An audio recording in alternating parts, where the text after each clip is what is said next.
Iran और US जंग को लेकर बहुत सारी अनिश्चितताएं अभी भी बरकरार हैं। ये जंग रुकने का नाम नहीं ले रही और अब कई एक्सपर्ट कहने लगे हैं कि जैसे रूस और यूक्रेन की जंग की तरह ईरान यूएस जंग भी 2 से 3 सालों तक लंबी खींच सकती है। पूर्व रॉ एजेंट लकी बेस्स ने हाल ही में एक पॉडकास्ट अपना major general GD Bakshi sir के साथ में किया था। इस पॉडकास्ट के दौरान इसके बहुत सारे क्लिक सोशल मीडिया पर देखे जा रहे हैं और इसमें तमाम कमेंट किए जा रहे हैं।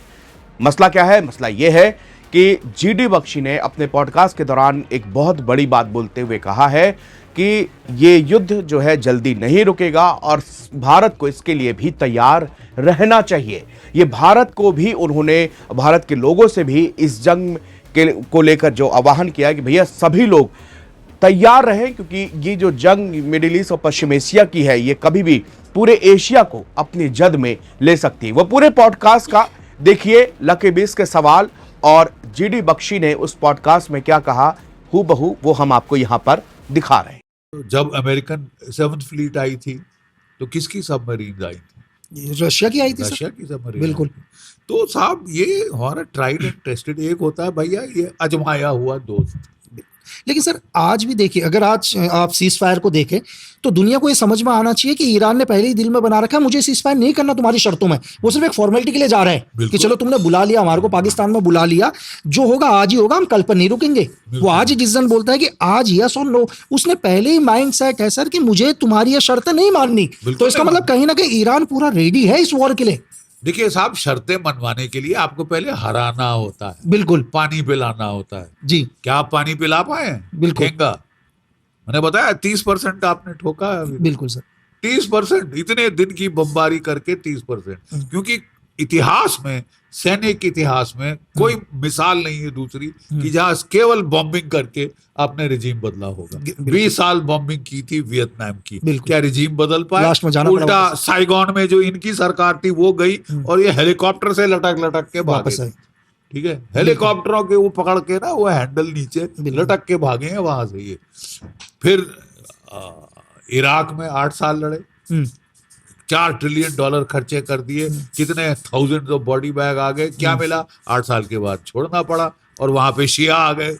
अफगानिस्तान में देख लो सर, अफगानिस्तान में 20 साल लड़े 20 साल। और वहां से जैसे भागे हैं साहब, तो वो तो हम मिलिट्री भाषा में कहते हैं मिलिट्री डिसग्रेस। सामान छोड़ के भागे अपना, सामान छोड़ के भाग गए, वहां से भाग लिए। तो सारे प्रेसिडेंट हैं आपके पास। देखिए, फोरकास्टिंग के लिए आपको और मेरे को सेना में, मैं 2 ऑपरेशन डायरेक्टरेट में मैं 2 बार रहा हूँ जी, डायरेक्टरेट जनरल मिलिट्री ऑपरेशन 2 बार टेन्योर की। तो हमको जब फोरकास्टिंग करनी होती है, आप सिंगल इवेंट फोरकास्टिंग नहीं कर सकते कि भाई क्या होगा, ये मतलब ज्योतिषी का काम नहीं कर सकते। हम किस तरह फोरकास्ट करते हैं? नेशनल सिक्योरिटी फोरकास्टिंग कैसे की जाती है? उसको बोलते हैं पैटर्न मॉडलिंग, कि जो पैटर्न है वो बार बार रिपीट होता है, पैटर्न सिमिलर रहता है। ठीक है, तो कहीं आपको फोरकास्ट करना है तो वो पास्ट के 20 साल 30 साल का पैटर्न समझिए, कैसे चीजें हुई हैं, तो वही पैटर्न आप देखेंगे चलता रहेगा। तो ह्यूरिस्टिक वार्निंग, देखिए, एक है कि मैं एल्गोरिथमिक वार्निंग करूं कि मान लीजिए आपके पास टेलीफोन डायरेक्टरी है, कितने नाम है इसमें, तो फिर हर एक पेज स्कैन करे कंप्यूटर आपका, ठीक है, और बोले इसमें साहब 1,15,23,203 नाम है। ठीक है, that is the algorithmic method. दूसरा मेथड क्या है साहब कि हर एक पेज 1 पे 250 नाम है, पेज 2 पे 270 है, पेज 3 पे 240 है, तो मतलब एवरेज औसतन 250 नाम पर पेज। टोटल पेज कितने हैं साहब? 1200। तो दिस जरबे दिस आपको अप्रॉक्सीमेटली इतना है, और ये और जो आपकी एल्गोरिथमिक फिगर तकरीबन बराबर है। मतलब आप ह्यूरिस्टिक ब्रॉड पैटर्न फोरकास्टिंग कर सकते हैं। तो जब हमने फोरकास्टिंग करके देखा, पैटर्न मॉडलिंग करके देखा, तो यार ये ईरान भारी पड़ जाएगा, इस लड़ाई में ईरान भारी पड़ जाएगा। 7,000 किलोमीटर दूर है किससे? अमेरिका से। ठीक है, 7,000 किलोमीटर दूर है, कोस्ट लाइन पे पहाड़ ही पहाड़ है, रेत नहीं है। वहां पे टनल है, वहां पे गुफाएं बना रखी हैं, वहां पे ये अंडरग्राउंड बंकर बना रखे हैं जहां पे इनकी मिसाइल बैटरीज हैं, इनके ड्रोन्स हैं। तो पूरे जो उत्तरी तट है गल्फ ऑफ हॉर्मुज का, वो ईरान का तट है। बिल्कुल सर। और वहां से कोई एक जहाज परिंदा पर नहीं मार सकता साहब वो गल्फ ऑफ हॉर्मुज में, जब तक ईरान ना चाहे। अगर इन्फेंट्री भी ना आते तो पूरे माइंस लगी हुई है इनकी पूरी पूरी। माइंस लगी हुई हैं, सब कुछ लगी हुई है। और आपको हमला करना है तो कम से कम 2-2.5 लाख तो तट को पकड़ने के लिए चाहिए। फोर्स और वो भी अब 18 महीने लड़ते रहेंगे। और वो CIA का एस्टिमेट और पेंटागन का एस्टिमेट कि कोई 15,000 तो बॉडी बैग्स आ सकते। Body bags. अरे लड़के दिखाओ यार पहले, वो नहीं तो हवा में बात मत करो। तो मैंने उस वक्त भी लोगों को बोल दिया, लोग बड़े हैरान हुए और पूरा मीडिया हैरान हुआ कि जनरल साहब क्या बोल रहे हैं, क्या सवाल है जीतने का ईरान के या बचने का ईरान। वो तो यहाँ तक बात हो रही थी खलास हो जाएगा, रगड़ जाएगा, इसको कॉलोनी बना देंगे। तो बहरहाल जो मैंने कहा था, जो हमारा एनालिसिस था, वो ठोस पड़ा। और ईरान इज स्टिल फाइटिंग। और ईरान कह रहा है you may be finished, I am not finished. Yes. कहाँ हरा, किसको हराया तुमने? कि तुम कह रहे हो कि मेरे पांव पकड़ो, सरेंडर करो। अरे सरेंडर करने के लिए दुश्मन को पहले हराना होता है।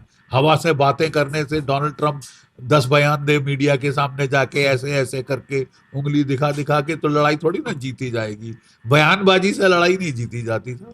और ये कटु सत्य डोनाल्ड ट्रंप साहब को एविडेंट हो रहा है। झल्ला रहे हैं, समझ नहीं आ रहा, लड़ाई शुरू तो कर दी, अब निकलूं कैसे? इलेक्शन भी अभी नवंबर में सर। नवंबर में इलेक्शन है, उसकी प्राइमरी मई में। बिल्कुल। और अमेरिका में स्थिति क्या है? जो तेल आपका $2 प्रति गैलन पे आ रहा था, अब साहब वही तेल आपको $4.5 प्रति गैलन औसतन। और कई प्रांतों में तो जैसे कि वाशिंगटन, नेवाडा वगैरह में $5 प्रति बैरल चला गया। यानी हर अमेरिकन की जेब में कष्ट हो रहा है। ठीक है, खाने की कीमतें जा रही हैं, फर्टिलाइजर की कीमतें 42% अमेरिका में बढ़ गई। और इसके चलते इन्फ्लेशन बढ़ रही। इलेक्शन में जाना है, रिपब्लिकन पार्टी रो रही है डोनाल्ड ट्रंप के साथ, बंद करो ये तमाशा। मोस्ट अनपॉपुलर वॉर है। डोनाल्ड ट्रंप की खुद की पॉपुलैरिटी रेटिंग 42% पे 40% के नीचे आ गई है साहब। और this is the lowest rating for any president, less Richard Nixon जो कि इम्पीच हो गया। तो क्या आप भी इम्पीच होंगे? अगर आप मिड टर्म इलेक्शन हार गए तो आप तो लेम डक प्रेसिडेंट बन जाएंगे। और लेम डक प्रेसिडेंट बनने में, इम्पीच होने में कोई बड़ी बात नहीं है, जिस तरह इसने नाटक किए। ठीक है, तो हमको भी साहब यथार्थ समझना चाहिए था, लेकिन थोड़ा लेट समझ आया। हम अब देखिए, जैसे प्रधानमंत्री जी गए इजराइल हमारा दोस्त है, let there be no doubt. हर लड़ाई में हमारा साथ दिया है। जो हथियार चाहिए, टेक्नोलॉजी चाहिए, हमसे शेयर की है। और बहुत मतलब काफी क्लोज रिश्ता है। तो जब उन्होंने बुलाया तो प्रधानमंत्री जी चले गए वहां पे एक दिन पहले लड़ाई के, जो कि अपना ही कुछ संकेत अलग से देता है। तो क्योंकि उस वक्त यहाँ पे अंदाज था कि साहब ऐसी तो मसल देंगे, लेकिन मसल दिया वो तो उल्टे लेने के देने पड़ गए। और हम तो उस वक्त अपने इजरायली दोस्तों को, हम जो बहुत सारों को अफसरों को मैं जानता हूँ, मैं कह रहा था यार तुमने गलत जगह हाथ डाला है, आप यहाँ पे झटका लग सकता है और नहीं करना चाहिए। लेकिन नहीं, अरे हम ये है वो है, ये तख्ता पलट हो जाएगा, देखो 48 घंटे का 48 दिन मैंने फोन करके पूछा भैया अब ये इन्होंने देखा सर हमने 6 दिन में 7 देशों को हरा दिया था, तो सेम वही ले रहे थे 60 के दशक में। बिल्कुल वही ले रहे थे ना। लेकिन देखिए, उसको बोलते हैं कि अगर अपने दुश्मन को भांपने में आप मिस कैलकुलेशन कर दो, बिल्कुल उसको कम आंको, तो वो घातक सिद्ध हो सकता है। ज्यादा आंको तो चलो ठीक है, आप तैयारी ज्यादा करो, आप ज्यादा प्रिपरेशन करोगे तब जाके हमला करो। लेकिन अगर आप अंडर एस्टिमेट करो तो घातक सिद्ध हो सकता है, और ये हुआ है। आज के दिन इजराइल में हाइफा का पोर्ट जला दिया गया है, रिफाइनरी जला दी गई है, जल चुकी। तेल अवीव पे ऐसी जबरदस्त बॉम्बिंग हुई है कि वो वहां पे खंडर खंडर गाजा जैसा बन गया सर। ठीक है साहब। आपका जो डिमोना का रिएक्टर था वो ठोका है। ठीक है। आपके जो बेन गुरियन एयरपोर्ट, जो रास नौर और ये कितने सारे जो इनके मिलिट्री नेवातिम, वो सब जमींदोज कर दिए। और अंदाज लगाया जा रहा है कि 1000 के ऊपर कैजुअलिटीज हुई हैं। 50 से ज्यादा मेरकवा टैंक उड़ गए हैं ये लेबनान के अंदर।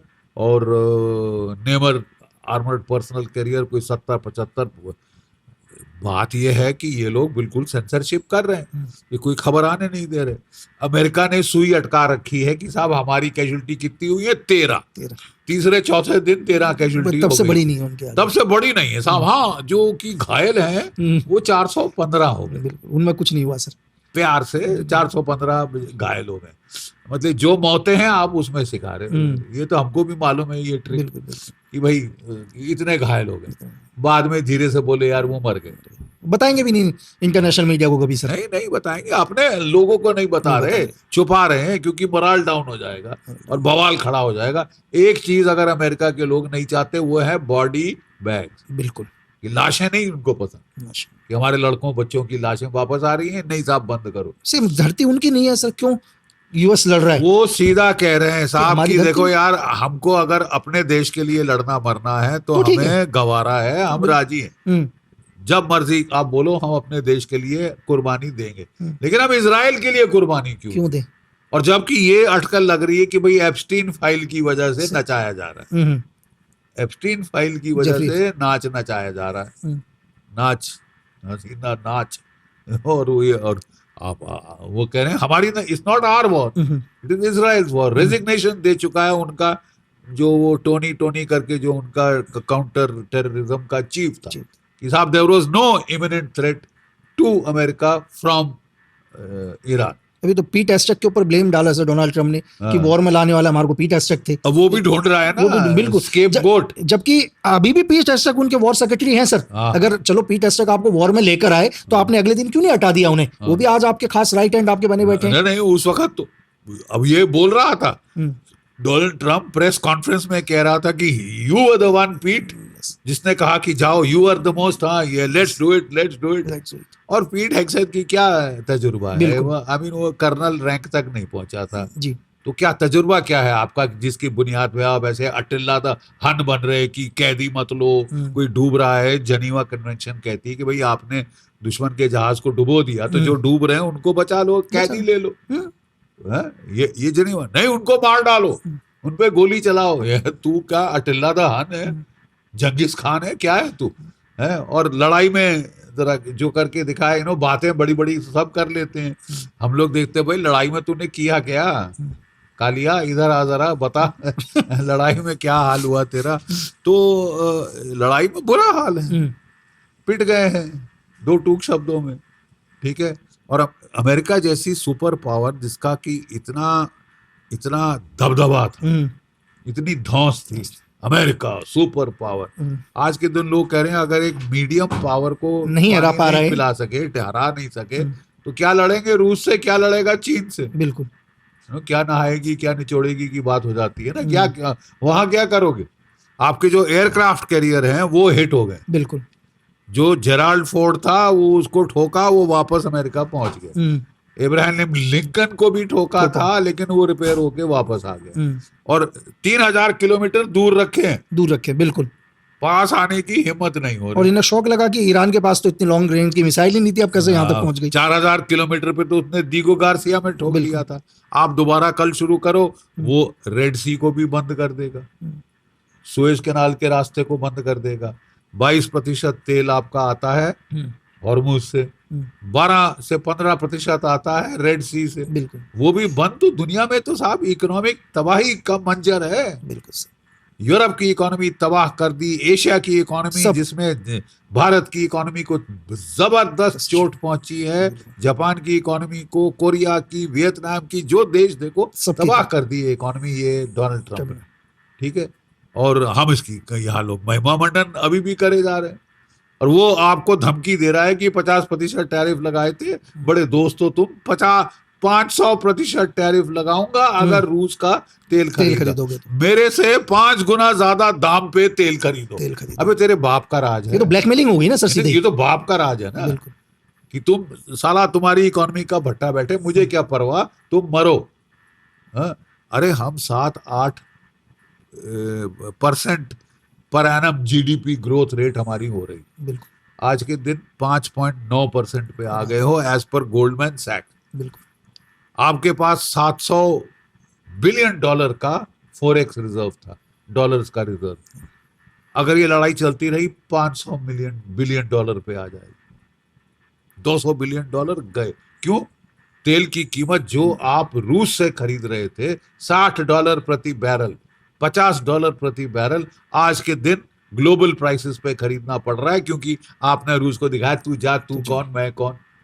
तूने कहा अच्छा ऐसी बात है साहब, तो जरा ग्लोबल प्राइस दे दीजिए। $138 प्रति बैरल पे तेल खरीदना पड़ रहा है। गैप लगभग 3 गुना सर। 3 गुना ज्यादा से आपको तेल खरीदना पड़ रहा है। मिल रहा है, यही गनीमत है। ये तो तेल खत्म हो रहा है मार्केट में। अरे 20,000 फ्लाइट्स यूरोप में कैंसिल हुई हैं, जर्मनी की सिर्फ 20,000 फ्लाइट्स। एविएशन टर्बाइन फ्यूल कहाँ है? अरे अभी तक जो टैंकर निकले थे लड़ाई के शुरू में वो पहुंच चुके हैं आखिरी। अब किल्लत शुरू होगी दुनिया में। तेल नहीं है, एविएशन टर्बाइन फ्यूल नहीं है, फर्टिलाइजर नहीं है। अगले साल कोई 350 मिलियन लोग भूखमरी का सामना करेंगे। लेकिन सर ऐसे इस टाइम जो दुनिया में सिचुएशन आ रही है, इसको पूरी दुनिया देख रही है, लेकिन ऐसी सिचुएशन में देश के अंदर राजनीति नहीं होनी चाहिए सर। मुझे लगता है कि देश के हर, चाहे अपोजिशन हो, कोई भी हो, एक साथ। अगर यहाँ कल एक बयान आया प्राइम मिनिस्टर सर का, उन्होंने बोल दिया कि यार आप गोल्ड को मत लो, इसमें भी राजनीति सर देश के अंदर, कि बोला कि आप मतलब गाड़ियों का यूज कम करो। तो उसमें बोल रहे हैं कि कुछ एक लोगों का स्टेटमेंट कि आप तो प्राइम मिनिस्टर सर को भी अपना कॉन्वाई में नहीं जाना चाहिए, उनको भी। तो ऐसे टाइम में तो देश को एकजुट होना चाहिए सर। ऐसे टाइम में देश को राजनीति नहीं करनी चाहिए। नहीं, बिल्कुल बिल्कुल सही कह रहे हैं आप, कि अगर प्रधानमंत्री जी ने कहा तो उन्होंने बड़ी सच बात बोली ना। बिल्कुल सर, कि भाई मुसीबत है, मुसीबत है। You will have to understand कि ये कोविड जैसी मुसीबत है। बिल्कुल ठीक है, कोविड से भी ज्यादा बड़ी मुसीबत है, क्योंकि इकोनॉमी का इतना धक्का नहीं लगा था कोविड में जितना कि इस काल में लगने वाला है। अभी तो ट्रेलर है, बिल्कुल अभी तो ट्रेलर है। तो अगर उन्होंने आपको वार्न किया कि भैया थोड़ा सा फॉरेन ट्रैवल बंद करो, थोड़ा सा गोल्ड खरीदना बंद करो, थोड़ा सा कार पूलिंग करो, थोड़ा सा वर्क फ्रॉम होम करो, करना पड़ेगा। बिल्कुल। और देशों में हो रहा है। ये तो सरकार ने कीमत नहीं बढ़ाई पेट्रोल की, वो सारी चोट अभी तक पेट्रोल कंपनीज को गई है। लेकिन उनका कल दिवाला थोड़ी ना निकालना है। हमारी कंपनियां हैं, उनका दिवाला थोड़ी ना। आपको कीमतें बढ़ानी पड़ेगी। कीमतें बढ़ेंगी तो सारी और चीजों की कीमतें, भैया डीजल की जहां कीमत बढ़ती है, जो ट्रक आपका माल ले जाते हैं, तो हर चीज का दाम बढ़ेगा। सब्जी का, जो प्रोडक्ट्स डेली लाइफ के आप खरीदते हैं, टूथपेस्ट आपकी महंगी आएगी। सब कुछ एनर्जी पे डिपेंड है। सब कुछ एनर्जी पे डिपेंडेंट है, इन्फ्लेशन है सारी की सारी। तो ये जो है, ये जो ड्रामा है, उन्होंने बिल्कुल सही वार्निंग दी है। अब जब घर में आग लग जाती है, ये नहीं पूछा जाता किसने लगाई, कौन आया था, कितने बजे लगी थी। अरे पहले आग बुझाओ भाई, नहीं तो अगर यही करते रहो तो अभी तो आग है। लोगों को समझ नहीं आ रहा how serious the crisis is. उसमें राजनीति सर, उसके अंदर राजनीति, कि आप भी लोकल ट्रेन में जाओगे, आप भी बस में जाओगे, अगर एक स्टेटमेंट दे रहे हैं तो पहले उस स्टेटमेंट की वजह क्या है, रीजन क्या है, वो नहीं जानना, लेकिन राजनीति करनी है सर। नहीं देखिए साहब, वो उसको बोलते हैं ना, एक जर्मन शब्द है शेडन फ्रॉइडे, कि मैं इलेक्शन में पिट गया तो मैं गाली गलौज पे आ जाऊंगा। इलेक्शन में पिट गया, भैया बंगाल में पिट गए, आसाम में पिट गए, और वहां भी बड़ा अलग रिजल्ट आया है डाउन साउथ। बिल्कुल। तो अब आप देखा कि मैं इलेक्शन में जनमत हासिल नहीं कर सकता, लोग कराए तो गाली गलौज, ये गलत है। एक ऑपोजिशन का काम है अपोज करना। बिल्कुल। लेकिन ये थोड़ा अपोजिशन जो की जाती है सोच समझ से की जाती है। जब पाकिस्तान से लड़ाई हो, जब चीन से लड़ाई हो, तो आप दुश्मन के खेमे में नहीं बैठ सकते। बिल्कुल। आप दुश्मन के नैरेटिव नहीं बोल सकते, जैसे कि करती है हमारी ऑपोजिशन। उस टाइम पे ये समझ जाना चाहिए कि एक परिपक्व प्रजातंत्र में आपको पता होना चाहिए कहाँ पे अपोज करना, कहाँ पे एकजुट होकर लड़ना। चीन से लड़ाई हो जाती, खुदा ना खास्ता बिल्कुल पूरा देश इकट्ठा होना चाहिए। पाकिस्तान से युद्ध है, पूरा देश इकट्ठा होना चाहिए। सब देश इकट्ठे हो जाते हैं सिवाय हमारे। बिल्कुल पाकिस्तान से ऑपरेशन सिंदूर हो रहा था, पाकिस्तान सच कह रहा है, तुम झूठ बोल रहे हो। क्यों भाई? आपके सर्विस चीफ्स की भी इज्जत है, ठहराव है, वो बड़े जिम्मेदार ओहदे पे हैं। अगर वो कह रहे हैं तो आप उसको, वो झूठ बोल रहा है, पाकिस्तान का एयर वाइस मार्शल औरंगजेब सच बोल रहा है। बिल्कुल। ये किस बुनियाद पे आपने फैसला किया? और ये तो घातक है। War of the battle of the narrative होती है आजकल, कि नैरेटिव जो जीत गया वो लड़ाई जीत गया। बिल्कुल सर। ग्राउंड पे जो कुछ भी हुआ। जो अभी एक चीज और है सर, जैसे बहुत सारे लोग अभी आपने देखा ही है सर, आशिम मुनीर आजकल कंटिन्यू यूएस के चक्कर, तो लोगों को लग रहा है कि नहीं कि आशिम मुनीर से बहुत प्यार कर रहे हैं डोनाल्ड ट्रंप। लेकिन अगर ऐसा है सर कि वितिन अगर 28 तारीख को ईरान के ऊपर जो पहली मिसाइल गिरी, उससे 3 दिन पहले ही इसी CIA ने ही अफगानिस्तान और पाकिस्तान का वॉर करवा दिया सर। पाकिस्तान के ऊपर भरोसा नहीं है अमेरिका को भी। भरोसा नहीं, वो तो अब गाली पे आ गए हैं। कल परसों सीधी गाली देनी शुरू की है कि हमसे नाटक कर रहा था ईरान को और ईरान के जहाज अपने एयरफील्ड पे रखे हुए हैं बिल्कुल बचा के, और ईरान को चीन की सप्लाई ये दे रहा है। चीन के जहाज आते हैं, उन्होंने ब्लॉकेड लगा रखा है। चीन के जहाज आते हैं, ग्वादर पे सप्लाई अनलोड करते हैं, लैंड रूट से चली जाती है। बिल्कुल खत्म ब्लॉकेड।